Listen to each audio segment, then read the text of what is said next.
Hi, it's Hannah here from the My Planet, My Voice team. Welcome to Climate 101, your 3-part guide to understanding the basics of climate change and what you can do to be part of the solution. In part 1, we went over what climate change is and how human activity causes it. So in part 2, Boo! Boo! Boring. Who are you?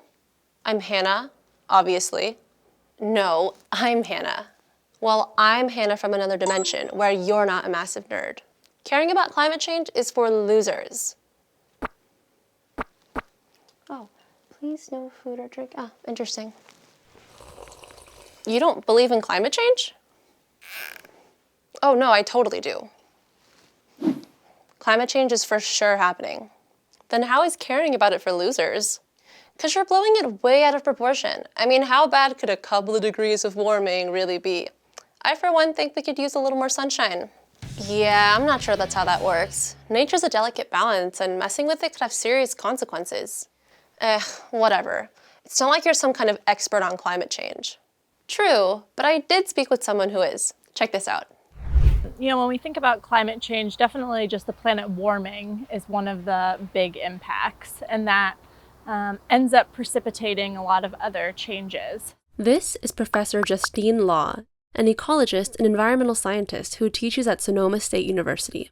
I spoke with her to learn what impacts that climate change due to global warming can have on our environment. So right now, we're at about 1 degree Celsius of overall warming of the planet, which is, nearly 2 degrees Fahrenheit, which doesn't sound like a lot. But when it comes to the whole planet, that actually matters quite deeply. First of all, it means water is going to evaporate much more off the surface. And so when we think about things like drought here in California, it causes us to get drier, not just here, but around other parts of the world. And then as more water is evaporating, there's more water in the atmosphere. And so then you have a lot more floods, heavy precipitation events in other places. But also more carbon just ends up meaning more energy in the atmosphere. And energy is what drives weather and extreme weather events. So the more energy you add, the more you would expect to see hurricanes, for example, be more intense than they were in the past. This was the warmest summer, right, on record in many places, or like we said, 116 degrees in Santa Rosa. But most likely this will be the coolest part of this century, actually. And so things are only going to continue to get, hotter, drier, potentially more wildfires, more of these sorts of changes. They're only going to keep increasing. And so what climate change really does is just make it much, much more likely that you're going to have extreme weather events, that they're going to occur with more frequency and more intensity than they did in the past. But climate change also has significant impacts on other parts of the natural world. For example, our planet's oceans are being dramatically affected by global warming, leading to problems like sea level rise and acidification. Just as the Earth and the atmosphere is warming, the oceans are also absorbing that heat. And so with oceans warming, sea level rise is and is going to be a really big problem. As things warm, the molecules start moving a lot faster and the water expands. And so partially sea level rise is caused by thermal expansion. And then the other part is ice sheet melt. So the ice that's stored on the land of Greenland and Antarctica, as that melts, that water is now being added to the ocean, whereas before it was locked up on the land. Warming oceans also have a big impact on the health of ocean life. Many people have heard of coral bleaching, and that's when, because the ocean is warming, the corals, when they start to get too warm, they cast off the algae that used to live in a symbiotic relationship with those corals. And then the other thing is that as carbon dioxide is absorbed, it becomes carbonic acid, and then the oceans become more acidic than they were before. Why is ocean acidification a problem? Here's one example. The coral we just mentioned? It has a critical role in ocean ecosystems. Corals build their hard, stony skeletons out of calcium carbonate. Corals may not form calcium carbonate under increased acidity, and under severe acidity, the coral skeleton can dissolve. Thus, the effect of increased ocean acidity on one type of organism can have serious consequences for an entire ecosystem, including people. Okay, now back to the impacts of sea level rise. The way that models are looking right now around sea level rise is that we're likely to hit at least a couple feet, if not more like a meter of sea level rise by the end of this century. Billions of people on Earth live quite close to a coast, and if the sea level rises, that means you've got to either figure out ways to adapt if the community and government has resources to make that happen, or you're stranded and you've got to figure out somewhere else to go. Both extreme weather and sea level rise affect the environment in increasingly severe ways, but they're just a couple examples of the many impacts of human-caused climate change. And what's worse is that these impacts are changing our planet way too fast for the ecosystem to adapt. We're at 1 degree Celsius right now, approximately, of warming. Most people would say that if things don't change, we're looking at more like 4 to 5 degrees Celsius of warming by the end of the century. Climate's always changed through time, but it's changed over hundreds of years, or even more likely thousands of years. And so when it changes over decades, species can't adapt to those changes in some cases. There'll be some species that do okay, that are generalists and can kind of live in lots of different habitats, but overall biodiversity certainly is going to go down. And that matters for a whole range of reasons. Species are doing all kinds of stuff for us, like they're purifying water and they're keeping soils stable. Pollination of bees and things matters so much for agriculture. And so to rebuild or to build the infrastructure of everything that non-human species provides for us would be like the global economy so many times over, right, to make that possible. Ecosystems are such intricately connected webs, right, that any particular tug on that web is going to reverberate throughout the ecosystem. Without a resilient ecosystem and biodiversity that's supporting that resilience, then it creates a lot of problems, right, throughout that entire web. Whoa. What? How'd you do that? Movie magic. I don't even know what that means. Nah, don't think about it too much. So, how do you feel about what we just watched? Yeah, that actually seems like it could be really bad. Yeah, see? Climate change is a big problem for the environment. Okay, well, I still don't see why I should care. It's not like it's gonna affect my life. Actually, it will affect your life, and it's affecting all of our lives right now in different ways. Climate change impacts people just as much as the planet. And I suppose you just conveniently have another reputable source to talk about it. Why, yes I do. Fine. Roll the tape. What is tape?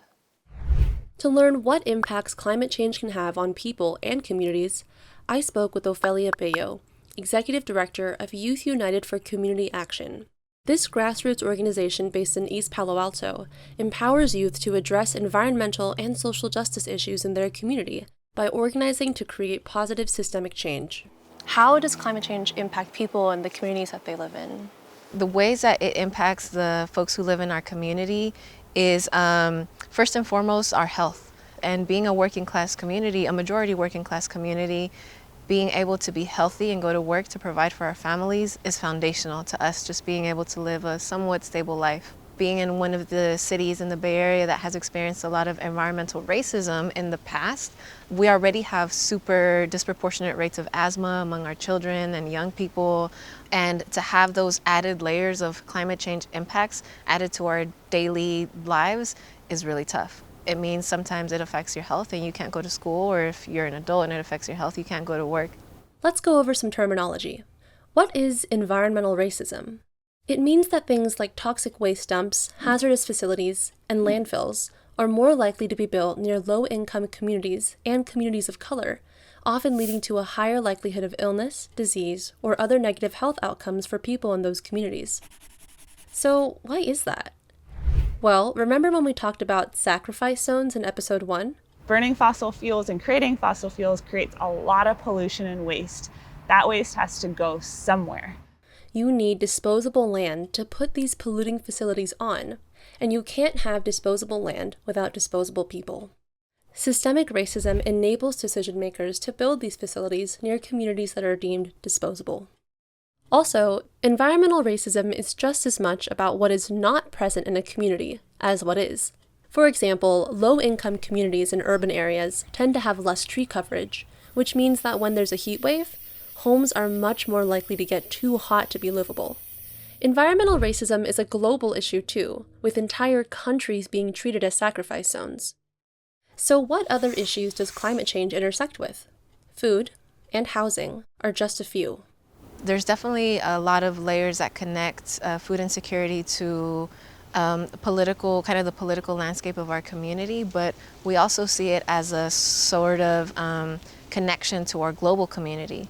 What does it mean when we can't find such and such fresh vegetables that are really integral parts of a lot of like cultural dishes that people eat here because there's a drought in Mexico, or because there's a drought in some other country, or because there's a shortage on the workers because people can't work in the conditions that they usually work in California because of wildfires. Like, all of those things connect. And when we think about what it takes to maintain a roof over your head and be stabilized in a home, we think about the fact that when it gets really cold, when our winters get colder and our summers get hotter, the housing stock that we live in is not prepared for those sort of weather climate fluctuations. It means that your utility bills are going to be higher, and when you're a low-income community or a low-income family, to take it down to the family unit, for example, who is already really, doing what we can to make ends meet, little things like that make an impact. You take those trends into account when you think about the added impacts of now seeing wildfires, unfortunately pretty regularly in the summer, and experiencing the burden of having our air quality be very poor when the wind blows the smoke this way. Those are added sort of impacts that none of us could really foresee. Even if we might not have the scientific jargon or like all of the technical terminology to describe it, we definitely feel it, see it, smell it, and can touch it sometimes. So it's definitely here, and I think more and more folks are becoming aware that that's a byproduct. All of those things are byproducts of climate change. While these impacts will continue to have more and more serious effects on all of us, it's also really important to recognize that they don't affect everyone equally. We as a country, as a world really, have signed up for climate catastrophes that we can't even foresee right now. And it feels heavy to say that, but I think it's true. There's no negating it. We've seen devastating floods in the Middle East. We've seen droughts in a number of different countries. We've seen really devastating heat waves in different cities here in the United States.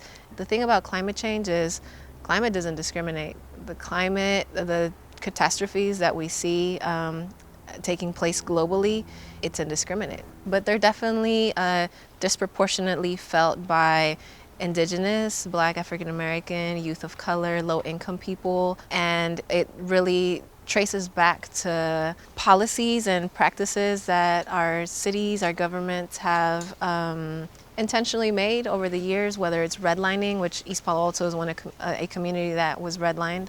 Here's another spot to define some terminology. Redlining has come to mean racial discrimination of any kind in housing, but it comes from government maps that outlined areas where Black residents lived and were therefore deemed risky investments for home ownership programs. It's an example of disinvestment that shaped what our communities look like today and impacted who has access to resources. Whether it's redlining or segregationist policies or just environmental racism, lower income communities of color or Indigenous communities don't get all of the support for recovery and therefore experience the brunt of climate change first and for longer. Man, this is way more serious than I thought. And honestly, a little scary. I mean, how are we even supposed to solve a problem that's this big? I hear ya. It can feel overwhelming, but don't get too discouraged because in part 3 of this series, we're going to cover what we can do to make an impact and how you can get involved with others in this movement. Okay, well, maybe I'll check it out. And I guess I may have been a little harsh earlier when I called you a massive nerd. I think I kind of get it now. And I'm sorry for being rude or whatever. Aw, that's okay. I accept your apology.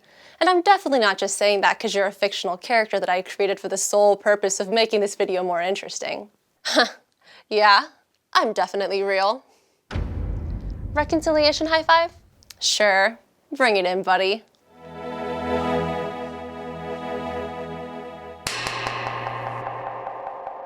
Whoa, I think I just absorbed the other Hannah's essence into my own. How is that even possible?